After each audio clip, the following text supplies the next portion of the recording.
MPCC President Keisham Meghachandra Luchingba team amana ngasi Ichao Sokhallaba Heingang Assembly Constituency Mapham Yengsinkhre Yengsinkhre aduda AICC member and Bupeda Maitei Amadi MPCC General Secretary P. Sarachandra Yauna Party Luchingba Kaya Sojake Yengsinkhre aduga Mari Lena MPCC President K. Meghachandra Pomising the High Lengaki Water Resources Department Ichao Asin Lakshin Bakamtre Yengsinkhre Hena Chocolapana Maram Oilaga Lamdam Asiki Yumkai Amadi Lobukaya Tunjinkhre Turelgi Mapanda Sagat Liver retaining wall sing as a Mukungfana luchingba Ngamdabadake, Turelgi Ising Sing as a Patoropane, Ministry of Water Resources, Flood Area and Border Area Program Makada Paikaliba, retaining wall sing as a Matam Chan Lushinaba Ministry of Manipuri, to Park or Jamaica Humfurom Kaitarapane Krabane.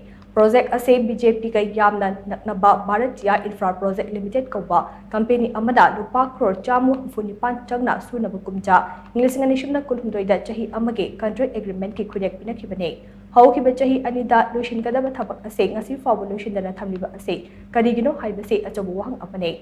Amarom da Sinsa Mai Kurai, Wankai AC Amade, Infal East District, Amasung Tobal District K, Tungan from Kaya, the Ichao number of Poidaga, Mui Kaya, Wabatari, a say Nang 9 Hinasu, Magna Makatana from OK. Sing the Mipuni Tarakoda, a Hoki Sing Chow, which is the Tabakazanta with the Tauti, the assembly the Kumpi, the Huzitole. Aduna Masi is a fake, Masi a simple family.